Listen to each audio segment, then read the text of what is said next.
Hello everyone. In this video we are going to learn how to add a bounce and friction to our game objects, and the way to do that is by using Physic material. And yes, it is Physic material, not physics material. For some historical reasons they have misspelled it, and that's how they do it in the 3D one. So Physic material is used to add bounce to game objects and set the relative friction. We will see this concept in action in a little bit and things will be clearer.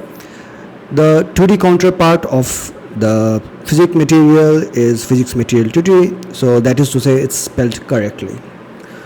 Alright, so let's get started and please follow along with me.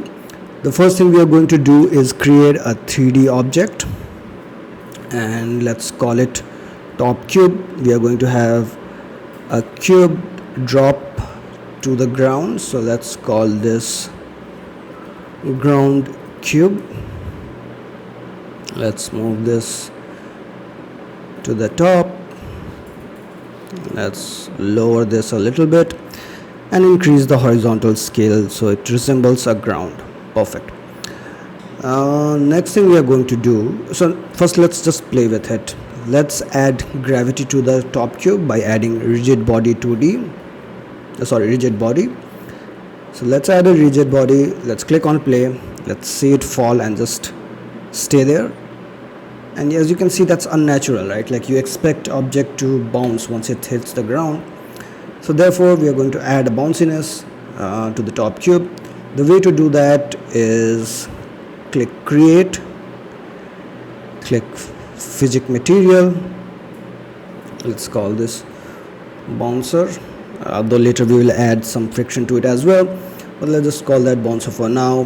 And it goes under box collider component, so drag drop this here in the material section, and now there should be a bounciness.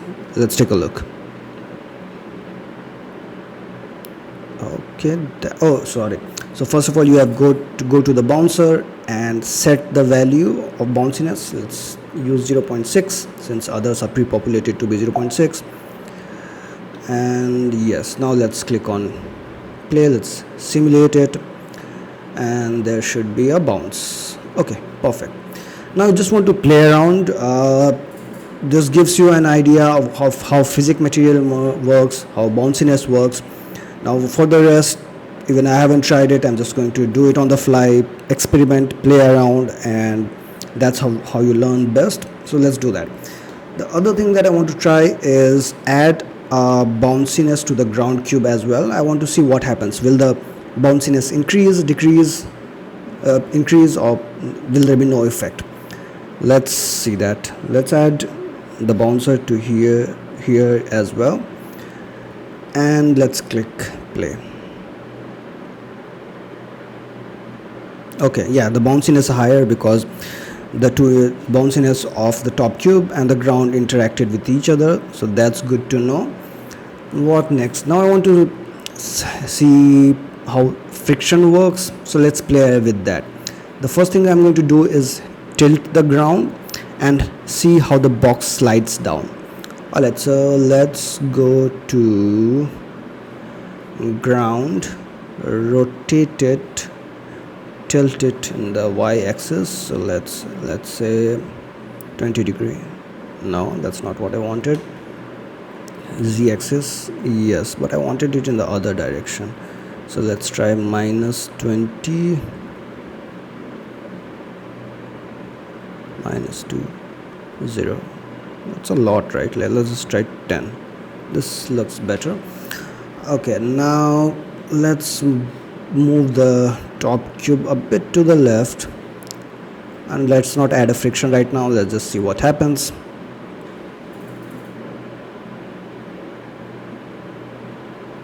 And it dropped off.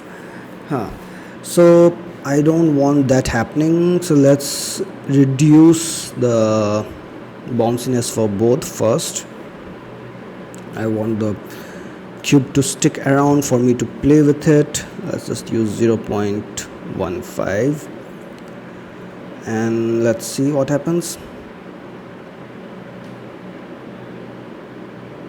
Okay, good. So it bounced and stayed there. Now I want it so because there was some already friction there using this dynamic and static friction. Let's see what happens if we set the dynamic friction to 0.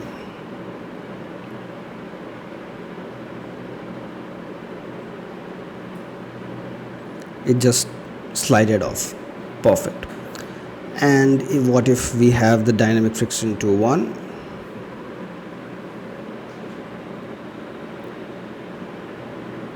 It just stayed there without any movement. Alright, so perfect. What if I put 0 here? Dynamic friction is 0 and static friction is 1.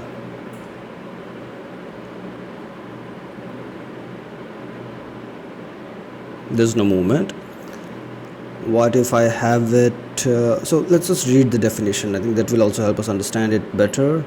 How much friction the collider surface has when moving while in contact with another collider. Okay, so it's while in movement. Static friction, how much friction the collider surface has when stationary while in contact with another collider. So that basically means that if an object is just placed here, how much force will you need to apply to get it moving.